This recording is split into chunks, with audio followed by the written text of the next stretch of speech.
2.5 থেকে 5,000 টাকা দিলেই কাটা তার পার। দালালকে টাকা দিয়ে ভারতে প্রবেশ। কেউ এসেছেন 2 বছর আগে, কেউ 5 বছর আগে। অকপট স্বীকারোক্তি বাংলাদেশি অনুপ্রবেশকারীদের। এসআইআর শুরু হতেই এবার বাংলাদেশে ফেরার হিড়িক। রোজই হাকিমপুর সীমান্তে ভিড় জমাচ্ছেন অনুপ্রবেশকারীরা।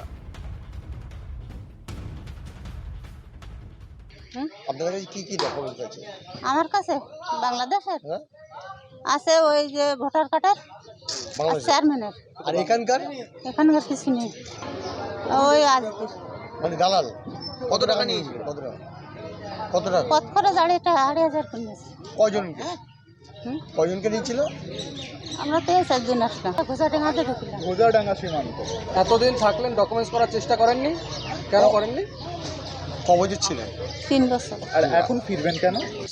এসছি, ওখানে আয় রোজগার ছিল না। আর ওই আমার মানে আমার ওয়াইফটা একটু অসুস্থ, মানে একটু পেটের একটা অপারেশন করার জন্য।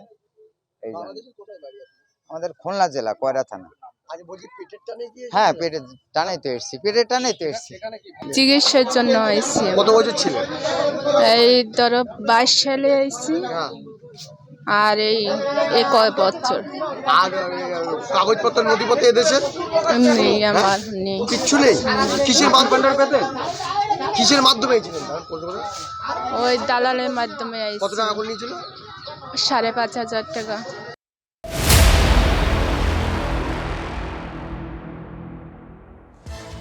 অন্যদিকে ডাবগ্রাম ফুলবাড়ি বিধানসভায় বাংলাদেশি কলোনির হদিশ। বাংলাদেশ থেকে এসেছেন, নিজের মুখে কবুল করেছেন অনেকে। 2002-এ ভোটার তালিকায় নাম নেই। 2002-এর পর অনেকেই এদেশে এসে ভুয়ো নথি বানিয়ে বসবাস করেছেন। বিএলওদের প্রশ্নের মুখে অসংলগ্ন কথা অনেকেরই।